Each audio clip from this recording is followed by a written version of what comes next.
So let us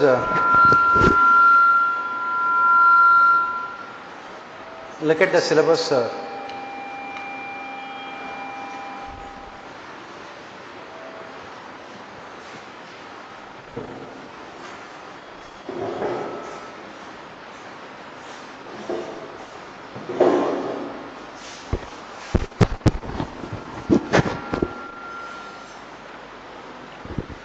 So when you look at this paper,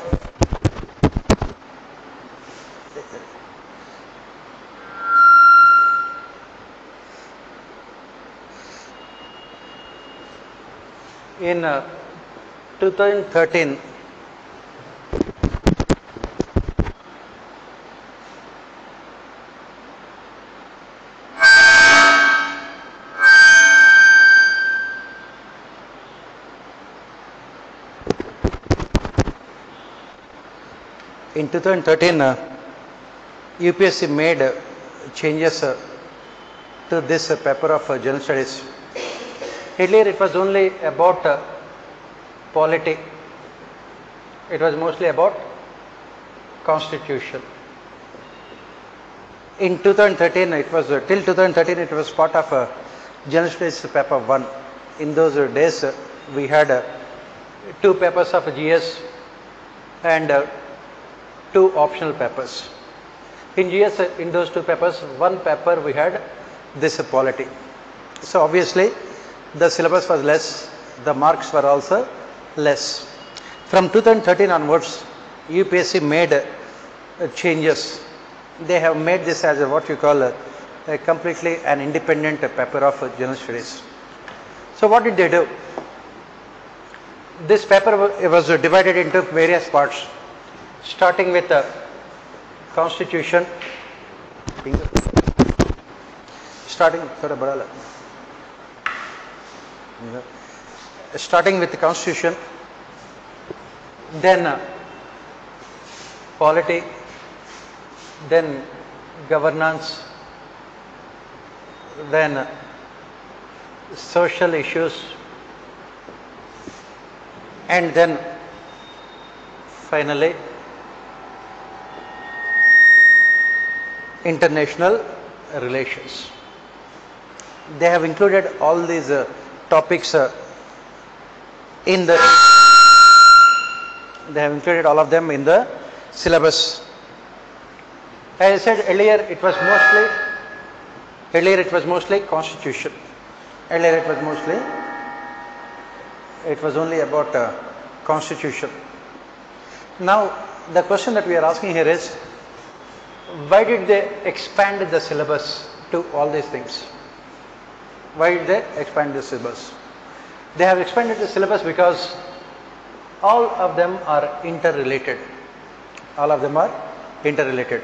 There is no point in only knowing about constitution, because the functioning of the constitution can be seen in the functioning of political system. Functioning of constitution can be seen in the functioning of political system.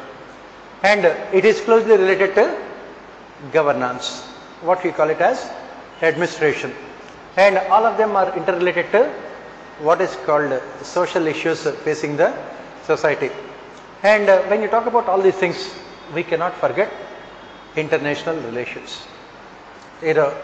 Public policy formulation and implementation, everything is a part of all the things that we have mentioned here. When UPSC had come out with the syllabus for this paper, polity and governance, they had spent a lot of time in coming out with each and every topic of the syllabus. Once we understand the essence of the syllabus, it becomes easier for us to learn about all these things.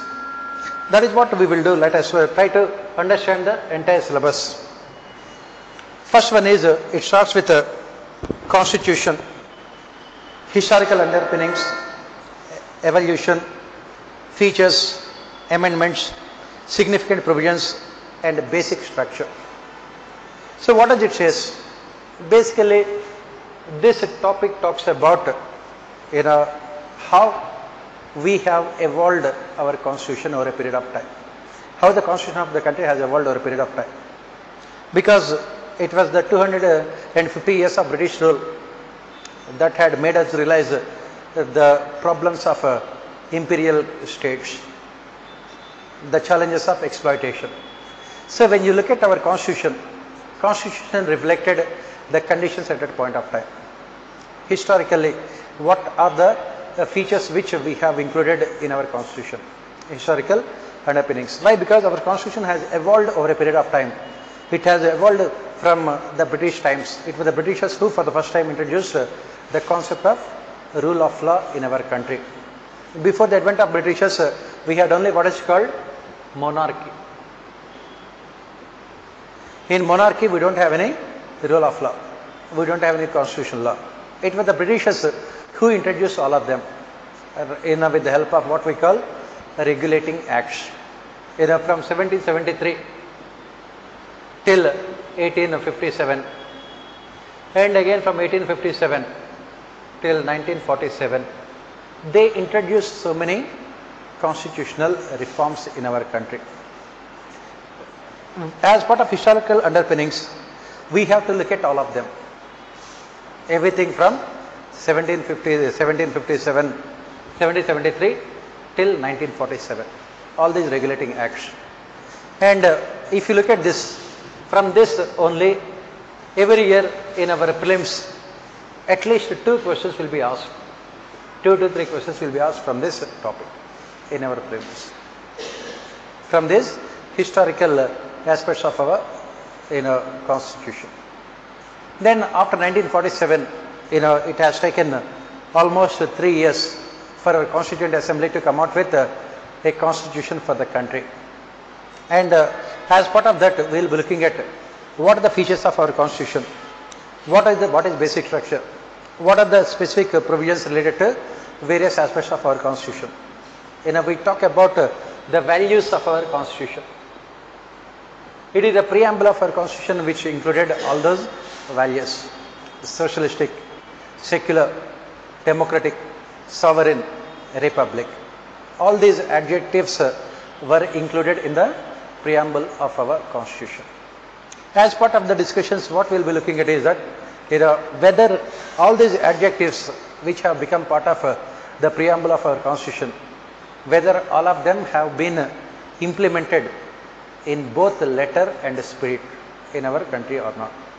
Are we completely a secular country? Are we a socialistic country? Do we have what is called the sovereignty of the citizens in our country? Are we truly democratic or not? The analysis is very, very important here. And lots of questions will be asked from all these adjectives in front of the word republic in our constitution. We will be looking at, this is what we call the values of our constitution. The first topic of our syllabus will be spending a lot of time. Why? Because every year, both in our prelims as well as mains, lots of questions will be asked from this topic. Next, second topic of our syllabus, functions and responsibilities of the union and the states. Here you are talking about the issues and challenges pertaining to the federal structure, devolution of powers and finances up to local levels, and challenges therein, separation of powers between the various organs of the state, dispute resolution mechanisms and institutions, comparison of the Indian constitutional scheme with that of other countries. What is this talk about? So once we talk about the important features of our constitution, we have to slowly get into the functioning of our political and administrative systems. So what kind of political system we have? We say that we have parliamentary democracy. We have a federal form of government. What is this parliamentary democracy? What are the functions of legislature? What are the functions of executive? What are the functions of judiciary? Whether they are performing those functions or not. If they are not performing, what are the weaknesses in the functioning of these 3 organs of the state? Similarly, you are talking about after union government, you have the state governments and then local self-governments. We have to talk about this vertical relationship as well as horizontal relationship. Horizontal relationship in the form of the relation between the legislature, executive and judiciary. Vertical in the form of union government, state government and local governments. We have to talk about all these things. So what we will be doing is that first we will be looking at the theoretical aspects. What are the constitution related aspects of all these things? And second, we will be looking at the analytical aspects. For example, whether our parliament has performed all the functions it is expected to perform or not. Second, whether our executive has performed its functions or not. Third, whether our judiciary has performed its functions or not. Legislature, executive and judiciary, whether they have performed the functions or not. If they have not, what are the problems? What should we do to make the functioning of our legislature, executive and judiciary effective? Every year from this topic itself in a polity governance paper, in both section A and section B, minimum 3 to 4 questions will be asked out of 20 questions. Minimum 3 to 4 questions about legislature, executive, judiciary and comparison of the constitutions. When you talk about comparison of the constitutions, what are we talking about here? We are talking about comparing our constitution with American constitution, which the question was asked last year. We will talk about comparing our constitution with the British constitution. We will start comparing it with the French constitution. We will start comparing with the Japanese constitution. These are the major 5 countries' constitutions which we shall be discussing, analyzing as part of a comparison of constitutions. Now, why this comparison is required? Why do you require this comparison? We require this comparison because if you have to understand the good and bad of your constitution, you can understand only in terms of comparing with other countries around the world. That is the reason why we are taking these 5 countries and we will try to see whether we have come out with a good constitution or not. Comparison of constitutions. And then separation of powers between various organs, separation of powers between legislature, executive and judiciary. Dispute resolution mechanisms and institutions. We will be talking about Supreme Court, judiciary, high courts, and then Lok Adalats, alternative dispute resolution mechanisms also, Lokpals, Lok Adalats and other things also. Next chapter, Parliament and State Legislature. Its structure, functioning, conduct of business, powers and privileges and issues arising out of this. Structure, organizations and functioning of the executive and judiciary. Ministries and departments of the government. Pressure groups, formal and informal. Associations, their role in polity. So here again we are getting into, as I said, the entire syllabus can be divided into broadly 2 groups, 2 categories. One is political, second one is administrative. In political, you will be talking about union government, state government, local self governments. Then you are talking about legislature, executive, judiciary. This is what you will be talking about: Prime Minister, Council of Ministers, Cabinet. You will be talking about cabinet committees. You will be talking about committees of Parliament. Everything is political. And you will also be talking about electoral reforms. You will be talking about so many other things also as part of this political aspects. Apart from these political aspects, we have to discuss governance aspects also, polity and governance. In governance, we are talking about ministries and departments. We are talking about line and staff agencies. We will be talking about central secretariat, cabinet secretariat, Prime Minister's office. We will be talking about Niti Aayog. And that is what we say, ministries and departments. Apart from this, all this is part of what we call the government. Apart from this, we also have something called the third sector, that is NGOs. These NGOs also have become an integral part of governance nowadays, especially after liberalization and globalization. That is the reason why we have to talk about NGOs. What are these NGOs? What are the different forms of NGOs? We have, civil society organizations, NGOs, pressure groups. You have self-help groups. You have community-based organizations. You have trade unions. You have religious institutions. You have caste-based organizations, panchayats, caste-based organizations. We will talk about all of them, because apart from the political executive and bureaucracy, these civil society organizations and NGOs also have become an integral part of our administration at present.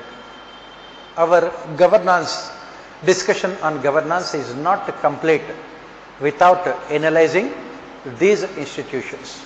How did they come up? When did they come up? What are their functions? Whether they are performing their functions properly or not. What are the criticism against them? There are so many criticisms against civil society organizations, NGOs and pressure groups and everyone else.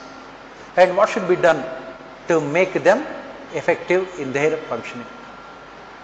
What should be done to make them effective in their functioning?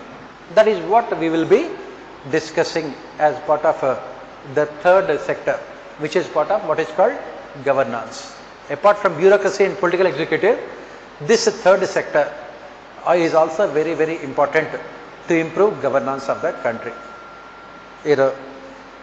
Next, the silent features of RPA, Representation of People's Act. So what is this Representation of People's Act? What are the important features of RPA? Under the Constitution, Article 324, it is the article that deals with Election Commission, conduct of elections. Election Commission is given the power to conduct elections, to oversee the entire electoral process in India. Election Commission is responsible for conducting elections right from Parliament till Panchayat. And how these elections are conducted, on what basis these elections are conducted? These elections are conducted on the basis of what we call RPA, Representation of People's Act 1950 and 1951. RPA 1950 and 1951. We will look at the important provisions of this RPA 1950 and 1951. That is what is called the static aspects. Normally the questions will not be asked from static aspects. The questions will be asked from dynamic aspects here. What are the dynamic aspects here? The dynamic aspects are about electoral reforms. We have to focus on electoral reforms. Our elections have so many problems. When you talk about conduct of elections in India, we have so many problems. What are the problems and what are solutions? For example, increasing role played by money power. In the recent elections, if you look at it, all the political parties combined together, they had spent around 60,000 crores of rupees, not one or two. 60,000 crores of rupees on elections to the parliament. Increasing role of money power. It is a complete failure on the part of Election Commission to reduce the influence of money power. The question will be asked. And then again, if you look at the present Lok Sabha, more than 40% of our MPs have serious criminal records against them. What we call it as criminalization of politics and politicization of crime. The question we are asking is, why these problems are there and what is the solution? We have to implement electoral reforms. We will talk about all the problems: increasing role of money power, criminalization of politics. These are only some of the problems. There are so many other problems. Take the case of what is happening in Karnataka, anti-defection law. It has been misused and abused by every political party. And then we have other problems in the form of use of religion and caste in elections. Every political party indulges in religion, religious based politics or caste based politics. Similarly, we have this problem of a single person contesting from two constituencies. When a single person contests from two constituencies, if he wins from both the constituencies, then what happens? He will have to resign from one constituency. Again, elections have to be held. Why should the people vote twice? That is what the question that they are asking. Similarly, another problem with our elections is something like we have this dynastic politics, political dynasties. There is no inner party democracy in our political parties. So like this, we have so many problems. Next problem is say this media, electronic media, complete biased coverage by the media. So we have to talk about all these problems and we have to find solutions to all these problems. That is what we will be discussing as part of RPA. In the syllabus it is only a small line, silent features of RPA, but discussion it will take a lot of time for us, because this is where the crux of our democracy can be seen. We have to come out with solutions to all these problems. We have what is called the first past the post electoral system, which is responsible for communalism, caste based politics, fragmentation of our societies in the name of religion and caste. Political parties divide our society in the name of religion and caste. Why? To create vote banks and win elections. What kind of reforms should we implement? That is also we will be discussing. Next, appointment to various constitutional posts, powers, functions and responsibilities of various constitutional bodies, statutory, regulatory and various quasi-judicial bodies. Government policies and interventions for development in various sectors and issues arising out of their design and implementation. Development process and development industry. The role of NGOs, SHGs, various groups and associations, donors, charities, institutional and other stakeholders. So, this chapter we are moving more towards what is called governance. From polity we will be moving towards governance. When you look at the government of India, when you look at the structure of government of India, we can divide it into three broad organizations. First one is constitutional bodies. Second one is statutory bodies.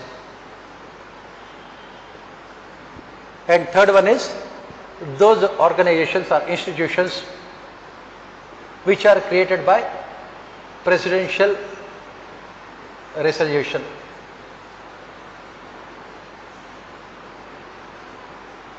Which are created by presidential resolution.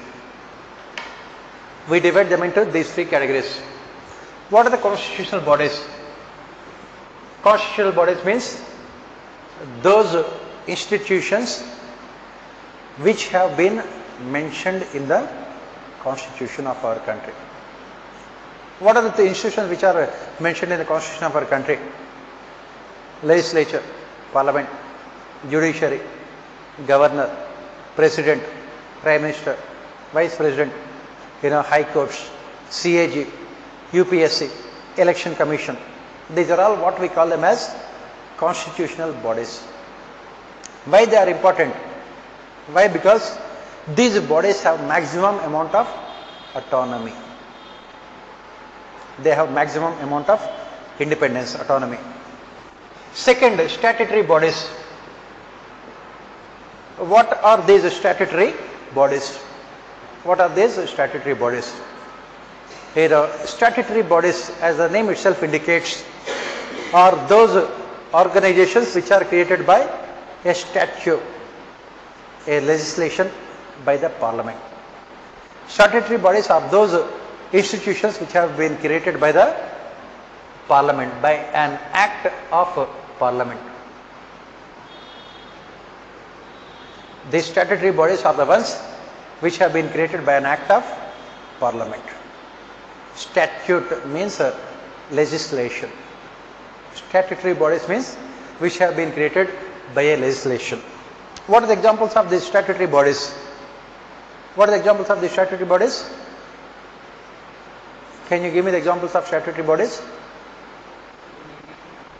Pardon? National Green Tribunal. Okay. And? Pardon? Niti Aayog is not a statutory body. It is a body created by presidential resolution. Statutory bodies. Human Rights Commission, NHRC, SHRCs, RTA, Right to Information.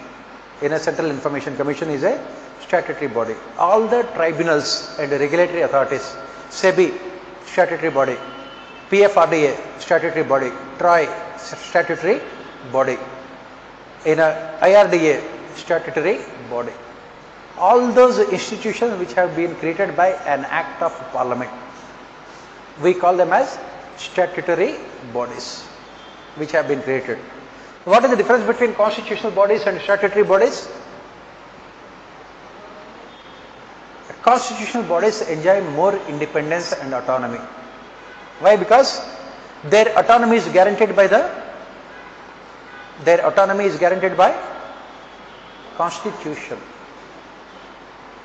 So can you take away the autonomy of the Supreme Court judge? Can you take away the autonomy of the Supreme Court judge? No. On the other hand, if you see, the government made changes to RTI, Right to Information, if you happen to see the newspapers. What is the reason why government could make changes to RTI? Because RTI is a part of statutory bodies. Information commissions, both central and state information commissions are created by an act of Parliament. So Parliament can give them power, Parliament can also take away the power from them. That is what the government is doing now. Why? Because these statutory bodies do not have the same kind of independence enjoyed by constitutional bodies. You have CVC, Central Vigilance Commission, a statutory body. You have there's a Central Information Commission, State Information Commission, statutory bodies. You have National Green Tribunal, statutory body. You have SEBI, PFRDA, IRDA. All these are all what you call them as statutory bodies. Then there are some other institutions which are created by an executive resolution, which are created by the government, and these institutions have least amount of independence because they are directly working under the government. For example, Niti Aayog. Government has created so many public sector enterprises. For all these public sector enterprises, the government had opted for executive resolution. That is what is called Indian Companies Act. Indian Companies Act 1956, later amended in 2013. So these bodies which have been created by an executive resolution are the ones which have least amount of independence. That is what the question talks about here. Various constitutional bodies, statutory, regulatory, various quasi-judicial bodies. We will be discussing about all of them. Every year again at least 2-3 questions are asked. Last year, that is in 2018, the question was about these regulatory authorities. They don't have the same kind of independence. These regulatory authorities, the statutory bodies don't have the same kind of independence that is enjoyed by the constitutional bodies. That is where the problem. Next, then comes the topics related to what is called governance. Governance, government policies and interventions for development in various sectors and issues arising out of their design and implementation. So what you must remember here is that to get good marks in polity governance paper, you must have, whether we like it or not, in-depth knowledge of public administration. What is the reason why in the last 5 years or so, average score in polity governance paper is 75, 80 or 85. Only this year in 2018, average score has improved to around 90, 95. Otherwise, average score is around out of 250 marks, only 80 or 85 marks. Why? Because this paper demands in-depth knowledge of public administration. Why? Because governance means administration. You should know how public policies are formulated. That is what this topic, government policies. How policies are formulated, how they are implemented, their design and implementation. For this, you should know the theoretical aspects related to them also. How do we formulate the policies? Who is responsible for policy formulation? And who is responsible for implementation? And why they have not been successful? For this, you need to have in-depth knowledge of what we call theoretical aspects of public administration. Whether we like it or not, we must have knowledge of public administration. UPSC General Studies papers are becoming more specific in nature. They are asking you, programs have failed. Why? Because they focused only on poverty alleviation but not on poverty removal. What is the difference between poverty alleviation and poverty removal? For that, you should know everything about governance. Similarly, they will ask you a question. Discuss the role played by informal organizations, pressure groups in deciding public policies. For example, you have in India, take the case of what is the reason why we are not being able to implement what is called UCC, Uniform Civil Code. Why? Because pressure groups, religious organizations. Similarly, you take the case of Khap Panchayats, very important, powerful pressure group. They will not allow the government to come out with policies. You have to think about all these things. For that, you should know how these policies are formulated, how they are implemented. For that, you should have in-depth knowledge about, as I said, governance aspects, administration aspects. This is what this topic talks about. Next, development process and the development industry. The role of NGOs, SHGs, various groups and associations, donors, charities and other stakeholders. So when we talk about governance now, when we talk about governance, what are we saying here? When we say that governance, it includes so many actors. You have the political executive in the form of Prime Minister and Cabinet Ministers who are responsible for policy formulation. You have the bureaucracy in the form of civil services. They are responsible for giving suggestions. That is the reason why we have these organizations like Central Secretariat, Cabinet Secretariat, PMO. Earlier, only these two were responsible. Now, the scope of governance has expanded. You are talking about NGOs, you are talking about civil society organizations, you are talking about pressure groups, you are talking about religious institutions, you are talking about caste-based organizations, you are talking about community-based organizations, you are talking about local self-governments, you are talking about private sector markets in the age of liberalization. They are also playing a very important role. And you are also talking about international institutions like IMF, World Bank influencing our policies. So, as part of governance, as part of development, we have to discuss all of them and we have to interlink all of them. That is what this topic says. Development process and development industry. The role of NGOs, self-help groups, women associations, self-help groups, various groups and associations, donors, charities, institutional and other stakeholders. How they are impacting development process. The problem here is that all of them have their own vested interests. For example, if you talk about the private sector markets, this private sector is always guided by what? They are always guided by profit motives. Private sector is always guided by profit motives. Are they concerned about the society or the people? No. On the other hand, you have some of these NGOs which are working in the field of environment. The government has to balance between private sector profit motives and protecting the environment. It has to ensure coordination between all of them. Otherwise, what happens, if the government comes up with a policy without involving the stakeholders, immediately this policy will be challenged by these environment groups in a Supreme Court. Immediately Supreme Court will give a stay on the particular policy. It results in what is called policy paralysis. The policy paralysis was asked for essay 3 years back for 125 marks. Why? Because of lack of coordination between all of them. So we have to discuss all of them independently, and then we have to talk about their interlinkages as part of governance. Next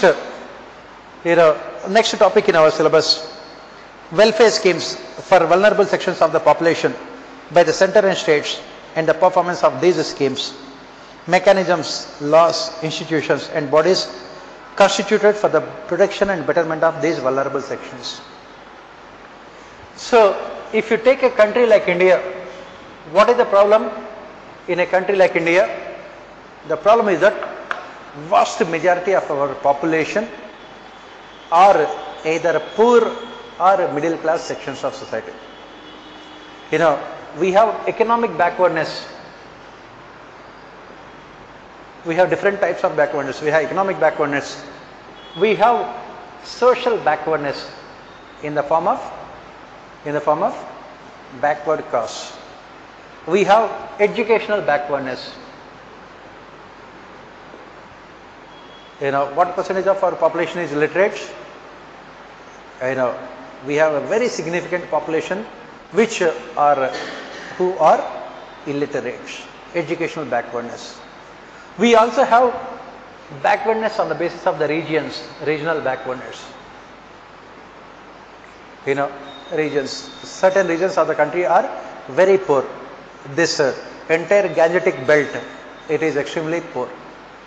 You take right from Rajasthan to Bihar, all these states, Rajasthan, Uttar Pradesh, Bihar, Jharkhand, Bengal, Madhya Pradesh, Orissa, Chhattisgarh, all these states are part of what we call poor states in India. There is some acronym also for this, BIMARU states. So all these states are extremely poor, and within these states again we have so much of inequality. As I said, educational inequalities, regional inequalities, linguistic and caste based. That is the reason why our development focused on empowering all these sections of society. We have come out with so many laws. We have created so many institutions also. National Commission for Scheduled Castes, similarly Scheduled Tribes, minorities, and recently what we have done, we have given constitutional status to National Commission for other backward castes also. Similarly, we have created other institutions also. National Commission for Women, for the protection of rights of women. Then you have National Human Rights Commission. Then we also have National Commission for Minorities. We have created so many institutions. What is the objective? To protect and promote their rights, to ensure overall development of these vulnerable sections of society. That is what this topic talks about. Welfare schemes for vulnerable sections of population by the central and state governments and the performance of these schemes. So what are the important schemes of the government?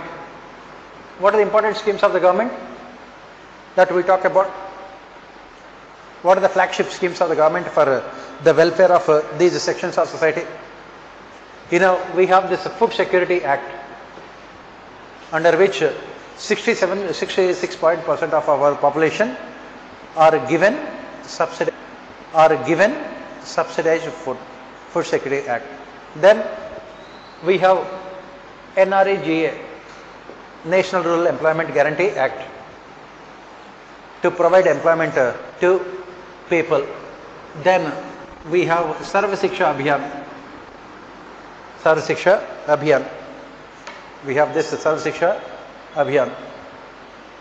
Then we have National Rural Health Mission. Then we have these other anti-poverty schemes like we have Prime Minister Awas Yojana to provide houses.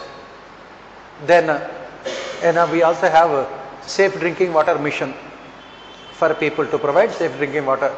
Similarly, we have schemes like for women we have self-help groups. Similarly, recently the government started so many other schemes also. What are the schemes that the present government has started? The present BJP government, it has started so many schemes like smart cities, smart villages.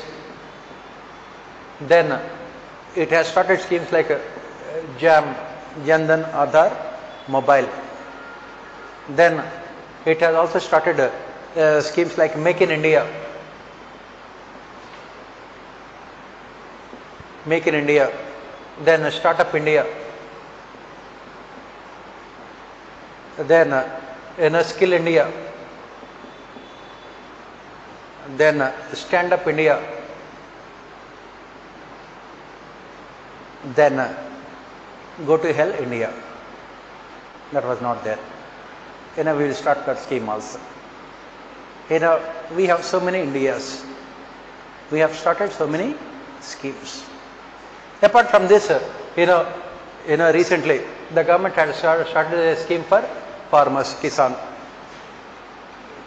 Then it has also started the scheme Ayushman Bharat. Then we have other schemes like Pradhan Mantri Fasal Bima Yojana, agriculture insurance. We have so many schemes. What we have to do is that we have to look at all these schemes and see whether they have been performing or not. Similarly, we have midday meal scheme to provide food to children attending schools, midday meal scheme. Every year the questions will be asked about all these schemes. Mostly the questions will be about why these schemes have been a failure. For example, last year the question was about this anti-poverty schemes related to food, why they have been a failure. Before that year the question was about poverty alleviation programs. Before that the question was about midday meal scheme. Before the question was about health schemes. We have to find out what are the problems, what are the schemes, and what should be the solutions. Everything is part of governance topic. And we have to see what should be the solutions also to improve the effectiveness of these schemes. This is what we shall be discussing, a very, very important topic from our syllabus point of view. Then the next topic is issues related to development and management of social sector, services related to health, education, human resources, issues relating to poverty and hunger. The same thing that we have talked about now.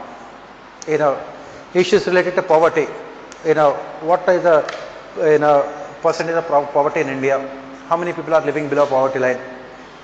And what are the reasons for their poverty, continuation of poverty? What are the schemes implemented by the government? Whether those schemes are helping them to come out of the poverty or not.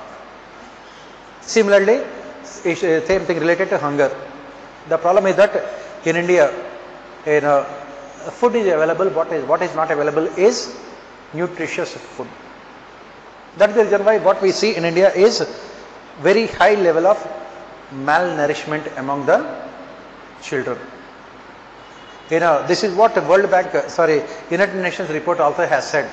It has said that 1 out of every second child in India is malnourished. Why? Because they are not able to get proper food. What are the issues related to food and poverty and hunger? That is what we should be discussing here. Again, as I said, this is a very, very important topic from our syllabus point of view. Why? Because These questions will be asked in your general studies paper 3 as well as 4 also. In ethics also the same questions will be asked. In paper 3 as part of economy also the same questions can be asked. Next, the next topic in our syllabus is important aspects of governance, transparency and accountability, e-governance and application, models, successes, limitations and potential, citizen charters, transparency and accountability and other institutional measures, the role of civil services in a democracy. So what is this topic, what is this chapter talks about? It talks about all the reforms that we have introduced in recent times. All the reforms that we have introduced in recent times in our governance. What we call them as governance reforms or administrative reforms. Why did we introduce the reforms? Because of the failure of development administration in India.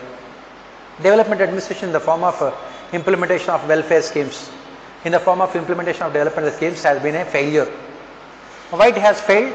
It has failed because of high levels of corruption.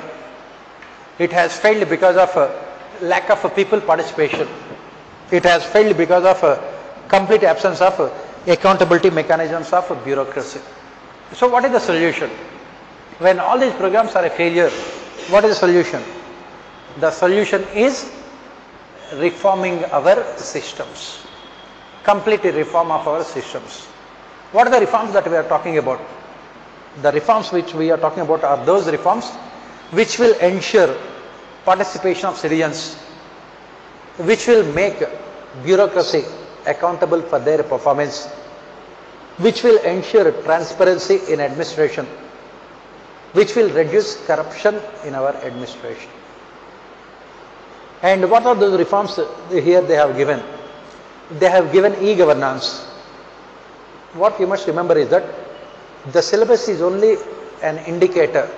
They always go beyond the syllabus. So whatever they have given, it is fine. We have to study a lot more than what is there given in the syllabus also. Because every year the questions are asked beyond the syllabus. For example, they have given e-governance, which we shall be studying. We will be studying transparency, RTI. We will be studying citizen charters. But the syllabus does not mention social audits. And the last 2 years, the questions are about social audits. Just because it is not there in the syllabus, does it mean that you will not study it? You have to study all these things. We have to study e-governance.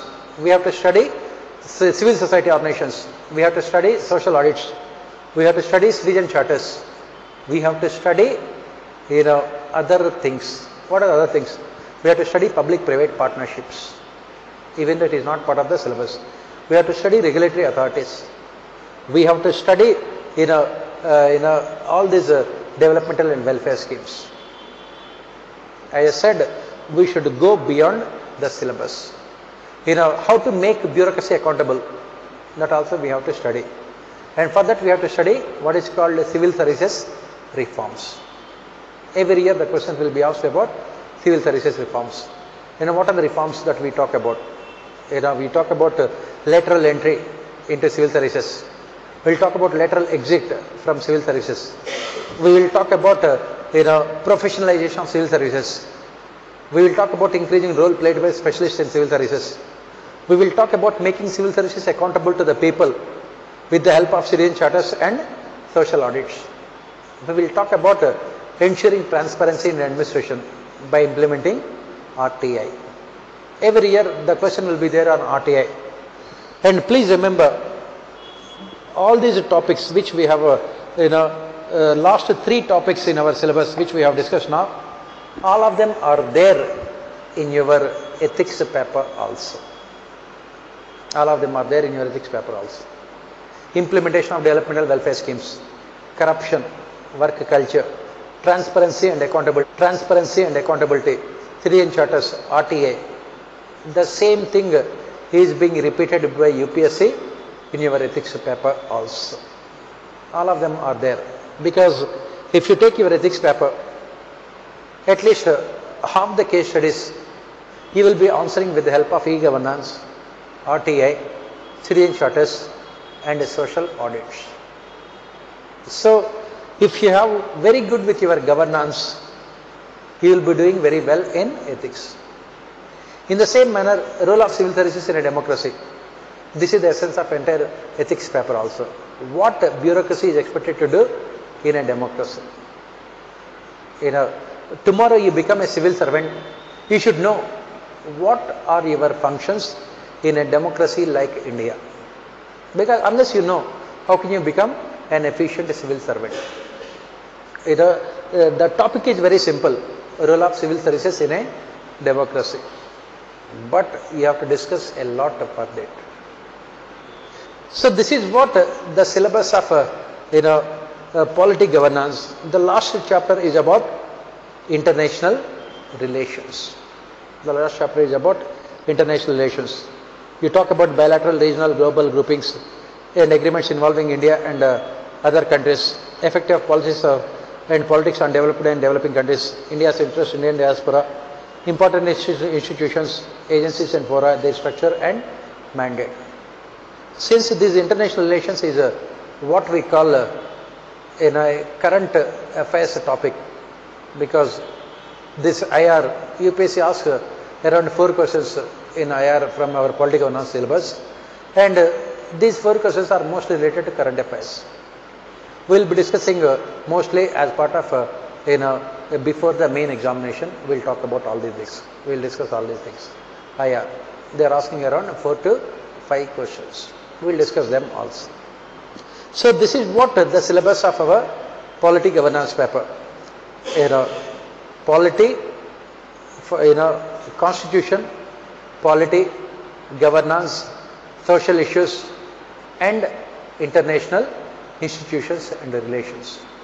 Why? Because as we have said, the scope of governance has expanded from that of government to various other institutions. Private sector. For example, the syllabus does not mention about globalization, privatization and liberalization. But 90% of questions are about globalization and liberalization only. Why? Because it is the globalization that has impacted our administration. Because of globalization, what happened?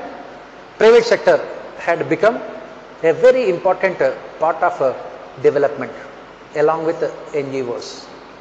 So we will have to see how this globalization is impacting our administration. The questions are repeatedly asked. On the one hand, we must be thorough with what is called static part of our syllabus. What is the static part of our syllabus? What is static part of our syllabus? Constitution. Constitution is the static part of our syllabus. And what is the dynamic part of our syllabus? Polity, governance and social issues. They are the dynamic part of our syllabus. The next question is, what is the study material for all of them? For all these things, what is the study material? First and foremost, for constitution, you can blindly go through Lakshmikant, Indian polity. Lakshmikant has covered these things very well. Lakshmikant, Indian polity, a very good book. It has covered all the articles of the constitution, all the schedules, all the amendments, everything he has covered beautifully. Next, for governance and other things, you have to be very dynamic, as I said. Second Administrative Reforms Commission, the second ARC, we call it as second ARC. Second Administrative Reforms Commission, it has submitted 15 reports. It has submitted 15 reports in 2009. Those 15 reports are important for us from our governance and polity point of view. What are the reports that we are talking about here? One on union government and administration. One report on union government and administration. The second, state government and administration. State government and administration. Third, rural development, rural local self-governments. Fourth, urban development, urban local self-governments. Fifth, RTI, there is a separate report on RTI, right to information. Sixth, there is a separate report on e-governance. What UPSC has done, they have taken those 15 reports, divided them into 4 papers of general studies, nothing else. UPSC has not done anything with the syllabus of our general studies papers. They have taken the 15 reports and divided them into 4 papers of GS. There is another report on ethics in governance. This is nothing but the syllabus of your entire ethics paper, paper 4 of your general studies. Then you have another report on crisis management, what you call it as disaster management, which is a topic in general studies paper 3. Then there are 2 reports on law and order. One is public order, second one is terrorism. 2 reports. One is public order, second one is terrorism. These 2 are part of your internal security in your general studies paper 3. Then there is another report on civil services, which is part of your polity governance as well as ethics papers, and the report on civil services. 2 more reports are there, very important. One report on citizen-centric administration. Citizen-centric administration. How to move from bureaucracy-centric administration to citizen-centric administration. This is where you talk about the citizen charters, social audits, public-private partnerships, self-help groups, CBs, community-based organizations, civil society organizations, NGOs and all these things. And then there is another report on social capital. On social capital. There is another report on social capital. And there is one special report on NREGA. One special report on NREGA. As I said, UPSC had taken all these 15 reports and put them into different papers of your general studies. And for our polity governance paper, these are all, this is not required because crisis management is part of, but the problem is that they are asking disaster management in paper 2 also, because it is part of governance. Everything is part of governance. For example, urban areas nowadays in India are facing so many problems. On the one hand, in cities like Mumbai, there is severe problem of floods. And take another city like Chennai, problem of drinking water crisis. So you have to talk about urbanization, problems of urban development, which includes disaster management also. For our polity governance paper, all these reports are important. All of them are important. All these reports are very, very important. And what UPSC does, they will take these reports and they will take the statements from these reports and they will give you as questions. For example, in this social capital, they talk about self-help groups, they talk about regulatory authorities, they talk about tribunals, which are routinely asked in our polity governance paper. All of them are very, very important. So this book Lakshmikant, Indian Polity, is necessary but not at all sufficient. It is not at all sufficient. So you should have, information about all the constitution, articles, provisions, amendments, schedules and everything. But it is necessary but not at all sufficient to answer the questions. Why? Because UPSC stopped asking questions directly from the constitution long time back. From the constitution long time back. All the questions in this paper are what we call application oriented questions. They will not ask you, what are the functions of Finance Commission. They will ask you, what is the problem related to the terms of reference of 15th Finance Commission. They will not ask you, about what is Article 243, the amendment which was made by the government, to give Delhi the status of a state.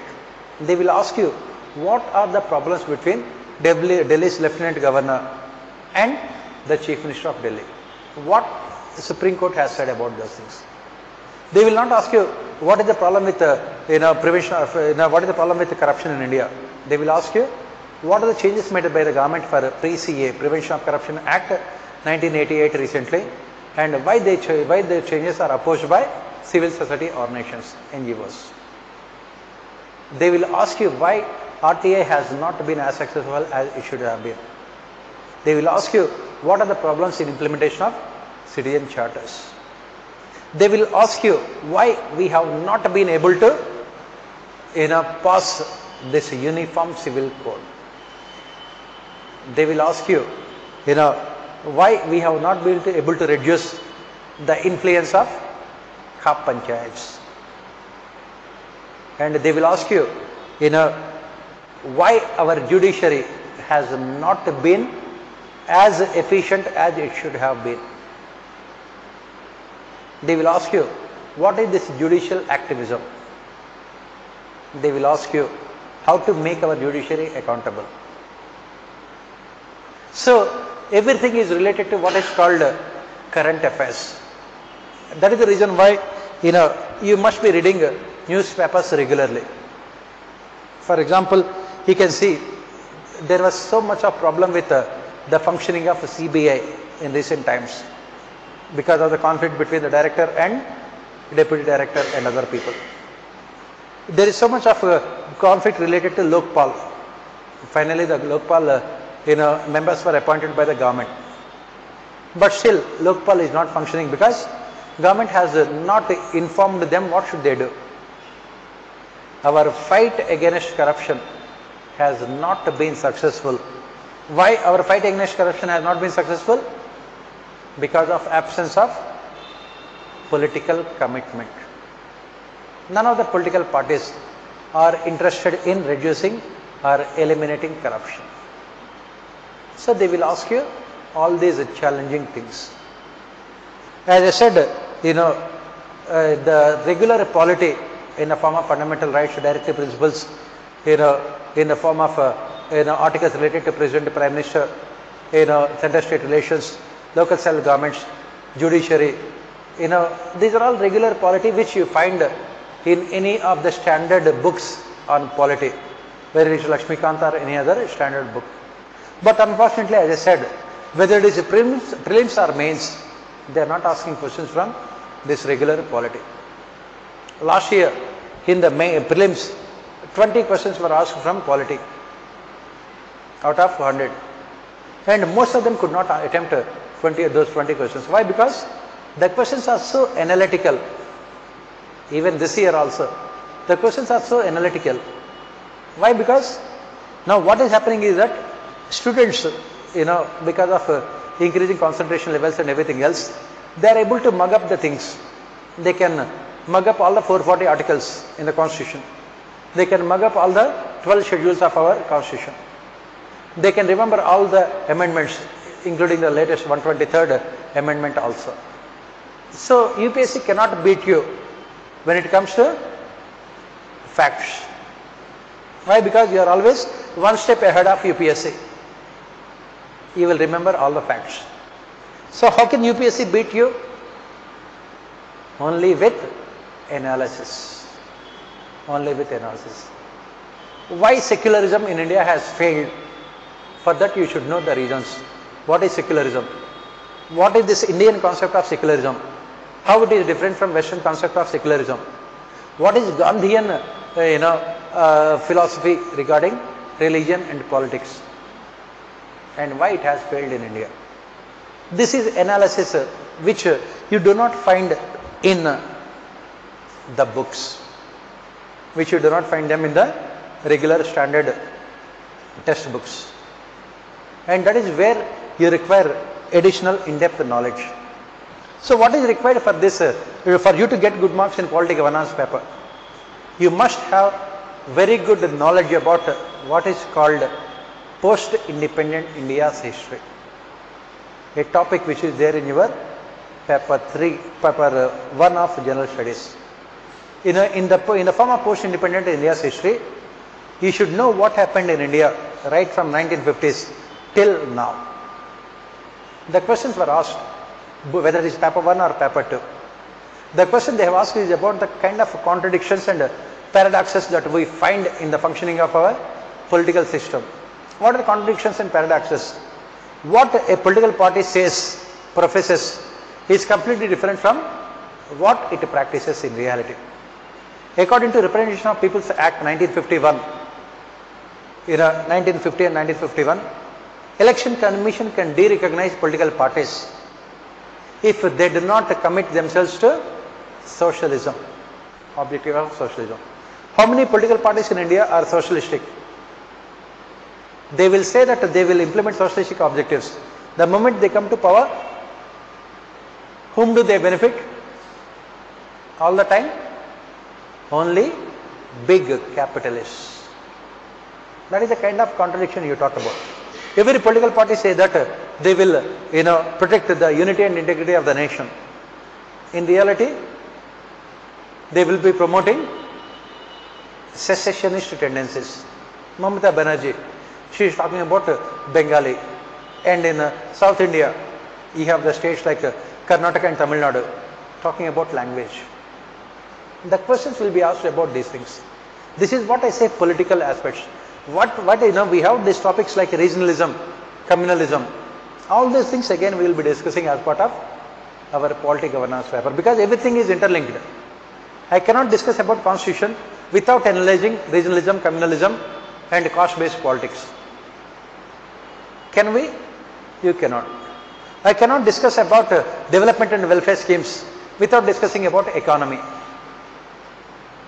Paper 3. I cannot discuss about urban development without analyzing disaster management. All of them are interrelated. That is the reason why the same question you can find in paper 1, 2, 3, 4. The same question can be found. In 2015 or 2016, I don't exactly remember, the same question was there in all the 4 papers of GS. Same question. Why? Because at the end of the day, everything is interrelated. Polity is related to economy, which is related to administration, which is related to society, which is related to culture, which is related to ethics. All of them are interrelated. As part of your preparation, what you must remember is that we should know the interlinkages of all these things. We should have complete knowledge about the interlinkages. What the relation between polity, economy, administration, society, history, geography, religion and everything else, ethics. As I said, the question they will be asking about Uniform Civil Code. Why it has not been passed?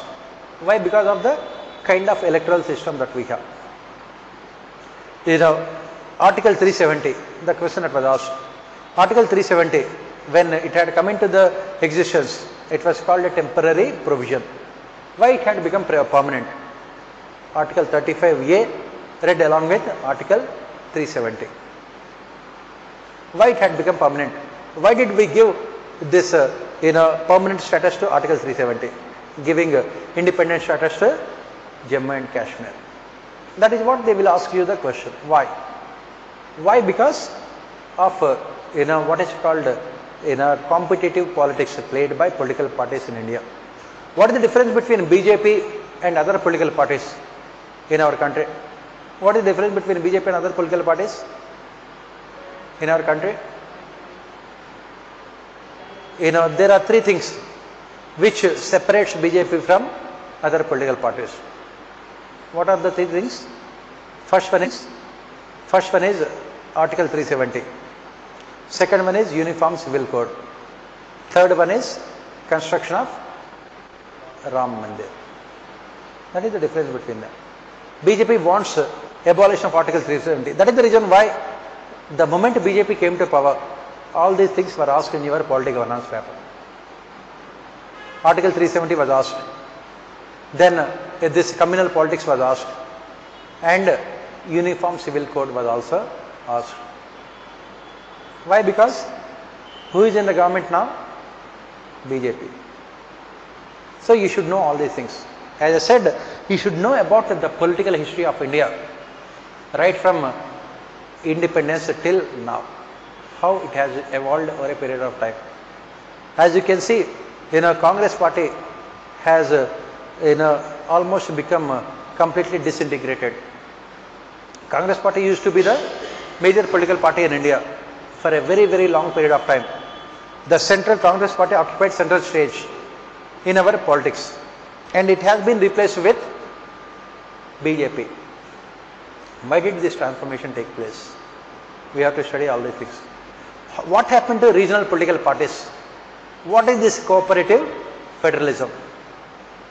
That is what they will be asking. Why we have not been able to control these panchayats? What kind of paradoxes we find in our political system? What are the electoral malpractices committed by political parties? This is all what you call the political aspects, which if you have to master all these political aspects, you should have complete knowledge about what happened in India after independence. That is the reason why you must be reading books like Ramchandra Guha. He had written a beautiful book, India After Gandhi. Right from the time Mahatma Gandhi died till the present, which completely presents the entire political history of our country since independence. These are the books which you have to read to get very good macro perspective about all these things. These are things which you must be reading. As I said, this Lakshmikant Indian polity, which talks about all these articles, amendments and everything, it is necessary but not at all sufficient to answer the questions. Nowadays, if you look at the prelims and mains question papers, it is neither necessary nor sufficient, because questions are not coming. One or two questions which are what you call direct questions, like question on CAG, questions on Public Accounts Committee, questions on small things like even rest of them are not what you call conventional questions. They are asking mostly what we call dynamic aspects of governance. As I said, for all these things, to get good marks in this paper, good marks means anything between 120 to 130 marks out of 250, anything between 120 to 130 marks. If you have to get good marks in this paper, as I said, you must have in-depth knowledge about all these things, especially all these reports. All these reports are very, very important. E-governance, RTI, then social capital, citizen-centric administration, union government and administration, state government and administration, local self-governments, rural and urban, then civil services, then then e-governance. We have mentioned all those things. So all these reports you should know. Obviously, it becomes difficult for you to read all these reports, because each report will be running into 400 pages. 15 reports means 15 into 4, 6,000 pages. It is not possible for you. That is the reason why what we will be doing is that in the class I will be giving you the essence of all these reports. I will be dictating important recommendations of all these reports. Apart from this, I will also, what we have done is that we have collected the synopsis of important reports, which I will be giving you. around say 100 pages of all the reports combined together, which are necessary for us from examination point of view. This is what we will be doing, because it is not possible. How many of you have written prelims earlier? Yes. How many of you are starting fresh this entire polity and everything? How many of you have not studied at all? You have not studied at all? And rest of you, you have studied. So what we'll be doing is that, we will cover the entire mains syllabus first, and towards the end, I will come to the factual aspects, like what are these fundamental rights, what are the directive principles, what are the schedules of the constitution. These are all basic things.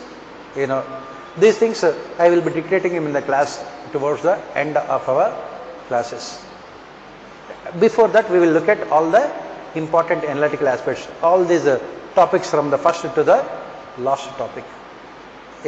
As and when it is required, I will be dictating the articles, amendments, and Supreme Court judgments also. For example, when we have to talk about the amendments, the first amendment to the Constitution itself is very, very important for us. Why? Because this first amendment to the Constitution, what it has done, it has included land ceiling legislation. It has included the 9th schedule to our Constitution. So we have to discuss all of them. In all together, from the examination point of view, how many articles you must remember? We have around 440 articles, including all the amendments that we have made. Is it possible for you to remember all the 440 articles? It is not possible. That is the reason why we will try to figure out around 30-40 articles which are important from our examination point of view. For example, Article 1, 2, 3 and 4. Article 3 and 4 deal with creation of new states. Similarly, from Article 12 to 35, fundamental rights. 36 to 51, directive principles of state policy. Then we will try to remember important articles related to President. Then Prime Minister and Council of Ministers, Article 73, 74, 75, 77. Like this we will try to remember. Then when it comes to Parliament, we will try to remember Article 102, 105, 110, 111, 119, 116. These are the important articles. Similarly, when it comes to judiciary, we will try to remember important articles 123, 124, then Article 139, 140, 141, 142. These are the important articles. Similarly, when it comes to the state government, governors, you try to remember Article 163, 164. Like this, we will try to remember important articles. Similarly, Article 199, Article 200, basically talk about the discretionary powers of the governor. So similarly, Article 226, which talks about constitutional remedies. Like this, we will try to remember at least 35-40 articles. With those 35-40 articles, we can manage the entire show with those 35-40 articles. You don't have to remember all the 440 articles of the Constitution. If you try to remember all the 440 articles of the Constitution, there is every danger that you might become DD Basu. DD Basu, Indian Constitution. You might become Junior Basu, which is not required for you. Similarly, you don't have to remember all the amendments to the Constitution. We have to remember only important amendments.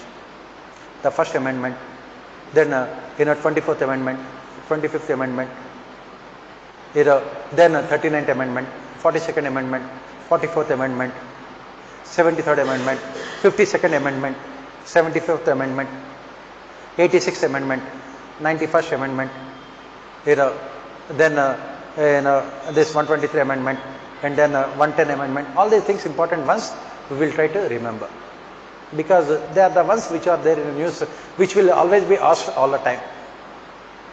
Similarly, we will try to remember only important Supreme Court judgments, right from Supreme Court judgment in fundamental rights and directive principles, from this Keshavananda Bharati, Before that, there's the Supreme Court judgments related to DPSPs and fundamental rights. We will try to remember all of them. Then we will try to remember important judgments of Supreme Court as part of what is called judicial activism.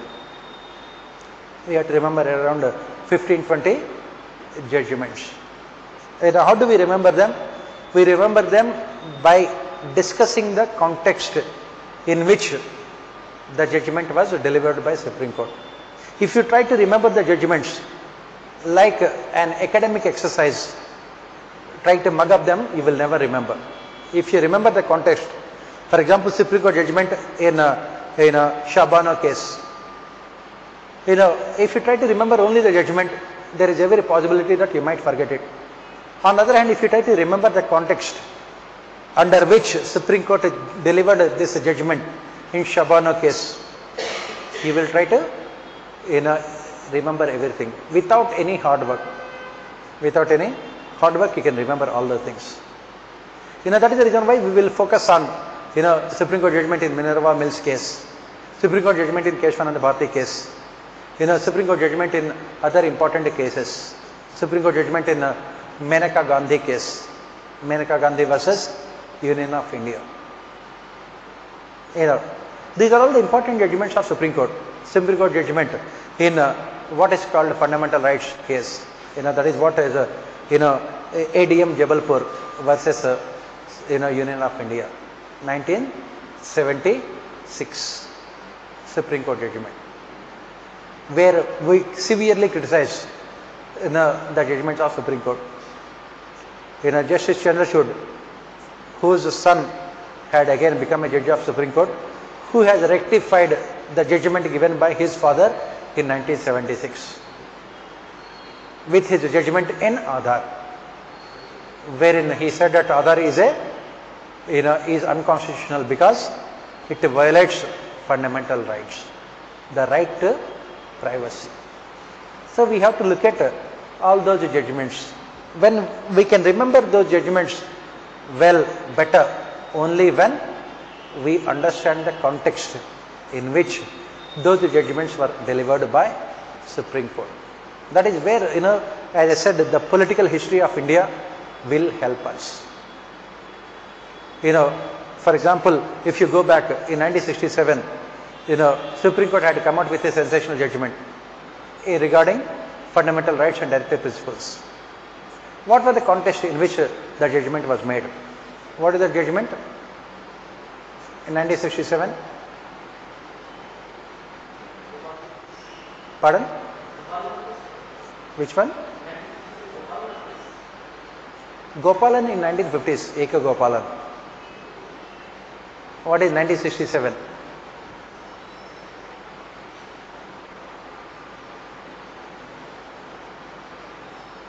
It was before Keshwananda Bharti.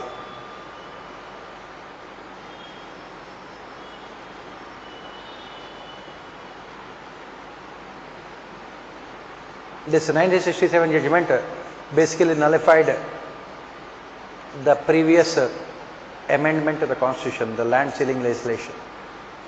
Right to property was a fundamental right, right? And what did the Supreme Court, what did the government do? The government had, said that, the government has the power to confiscate the land of the people, to implement land reforms. And this is when the people have approached the judiciary, and Supreme Court came out with a sensational judgment. And the person who delivered the judgment, Subba Rao, he went on to contest elections to the office of president also. He had become so popular with the judgment in the country. In 1969, when elections were held to the office of president, he contested elections also. We have to understand the context in which these judgments were made. That is what we say. Unless we understand the context, it is not possible for us to empathize with all those judgments. In Keshwananda Bharti case, Supreme Court had come out with what is called basic structure. we will discuss about the criticism. Why? Because they never really bothered to define what is basic structure. And in the Menaka Gandhi case, Supreme Court had come out with a judgment in the form of, in the Menaka Gandhi case, they had come out with a judgment in the form of judicial review. You know, they have introduced the concept called due process of law. We will have to discuss all those things. For that again, you know, we have to understand the context. What kind of a case that was filed by Menaka Gandhi against the government at that point of time? Why she had filed that case? All those things we have to understand. That is the reason why I said that we should know about the political history of India. If you have to get good marks in polity governance paper, you completely must have knowledge about the political history of India. Right from 1947 till now. You know, for example, in 2014 onwards in India we have witnessed a single party rule. The question will be asked, do you think this single party rule has resulted in prime ministerial form of government? For that you should know what is prime ministerial form of government. And you should know when did the country experience this kind of government earlier? When Indira Gandhi was the Prime Minister, when Rajiv Gandhi was the Prime Minister, when Jawaharlal Nehru was the Prime Minister. So you have to talk about what happened during those times. All these things, as I said, is part of our polity governance paper. As I said, the least important part of our syllabus is the constitution, because questions are never really asked from it, neither in prelims nor in mains. But the most important part is polity and governance, along with social issues, which we shall be spending. I think we will take at least 35-40 days for completing all these things. We will have classes 6 days a week, every day 2.5 hours, and the classes will be in the morning from 8 to 10:30. Today is the first class, you know, that is the reason why we have it in the, you know, otherwise it will be in the morning from 8 to 10:30. And at the end of the classes, in between we also have the tests also. At the end of the classes, what we will do is that we will take up all the question papers of the last previous years, and we will try to see whether we have answered those questions or not. That is what we shall be doing. As I said, you know, there are so many topics in this paper which are merging with ethics paper also. As and when I discuss them, I will be telling them this, these are the questions they have asked in ethics also, so that you can also relate them to the ethics paper. For example, corruption, civil services values, and then citizen charters, social audits, and then RTI, transparency. All these are the topics which are there in both paper 2 and paper 4 of our general studies. This is what we shall be doing, and you know, we can start the classes from day after tomorrow. Day after tomorrow onwards, morning 8 o'clock. And what you have to do on your own, you don't have to do anything. You don't have to read anything in the class before coming to the class. If you have studied something, it is good. If you have not studied anything, it is excellent. Why? Because what I have to do, if you have studied something, I have to remove all that knowledge which you have gained, and I have to bring you back to zero. From there again I have to start. On the other hand, if you have not studied anything, you will be starting from zero. It becomes easier. So whatever you have studied, you please keep it with yourself. You know, and as I said, as we discuss all these things, I will also be mentioning as part of the class, you know, the questions that were asked in the prelims also. For example, we will be discussing about constitutionalism. Immediately 2 years back, the question was asked about constitutionalism in your prelims. We will be discussing about secularism. The questions were asked. We will be discussing about finance commission. The questions were asked. We will be discussing about directive principles. What were the questions that were asked in the prelims? We will be discussing about rule of law. We will be discussing about administrative law and delegated legislation. We will be discussing about the president and the prime minister. What are the questions that they have asked? We say that the president is the head of the state and the prime minister is the head of the government. The same question were asked in your prelims polity 2 years back. So as and when I discuss that particular topic, I will say that these were the questions that were asked in the prelims, so that you can easily identify the questions from those topics also. Every year in your prelims, how many questions are asked every year in prelims? And on average, they are asking around 10 to 12 questions from polity. Sometimes, like in 2 years back, that is in 2019, in 2018 prelims paper, they have asked around 20 questions from polity. But the problem is that all those 20 questions are highly analytical questions. Not in a single question is from the constitution or that requires in-depth knowledge of the constitution. All the questions are highly what we call analytical questions. So as and when we discuss them, all those topics, I will be discussing those things also. So this is what we shall be doing, and whatever we discuss in a class is more than sufficient for you.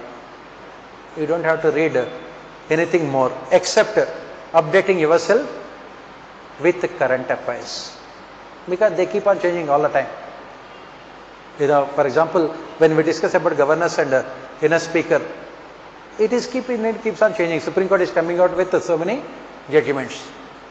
We will discuss all of them, but can I discuss what is going to happen, say after 6 months?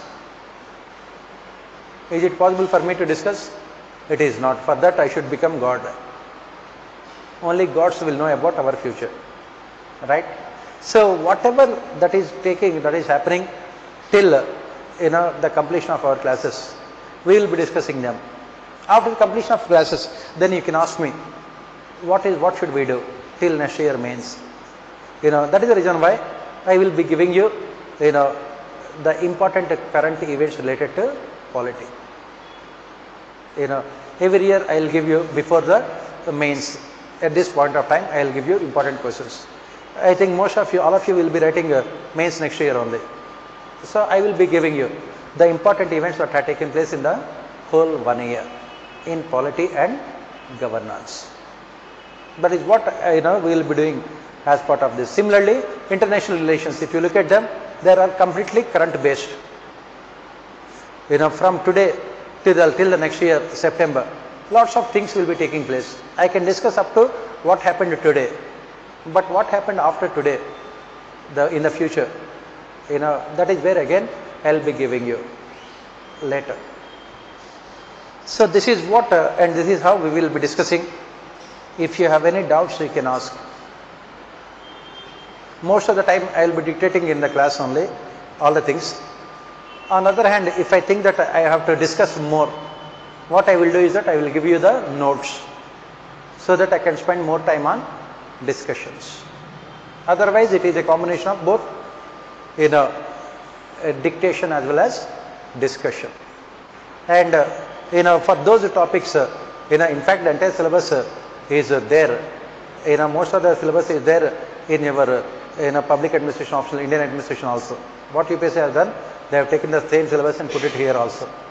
So we will be analyzing more by focusing on these governance aspects, because governance is more technical, whereas governance is more analytical, where constitution is a static document which anybody can read at any point of time. But again, in the constitution also we have to focus on analytical aspects. So this is what we will be doing. A day after tomorrow, we will start with the historical developments of our constitution. Then we will go to the important values of our constitution. We will talk about secularism, socialism, parliamentary democracy, federal form of government, fundamental rights, directive principles, local self governments. We'll talk about all of them. Then slowly we will proceed. We'll talk about what is constitutionalism. As I said, the entire syllabus of our polity governance can be defined in the form of only one word, that is constitutionalism. Every answer you should have to start with constitutionalism. So you have to know what is constitutionalism. Then we will discuss about the political system, how the political system in India has evolved over a period of time. The political party system. At the time of independence, we had only Congress party. How it has been transformed to the present political system, that is BJP. We have to study about the entire political history of our country also. So this is what we will be doing. If you have any doubts, you can ask. Yes. Otherwise, day after tomorrow, morning 8 o'clock. Monday to Saturday, 6 days a week. Every day, 2.5 hours. And mostly around 35-40 days we require for all these things. Because we have to discuss so many things. We have to discuss them extensively also. Because as I said, UPSC is mentioning only in one single sentence. But the discussions require lot of time. As I said, we have to discuss all these ARC reports also. That is where we need a lot of time. Right? So that is it. We can meet day after tomorrow morning at 8 o'clock.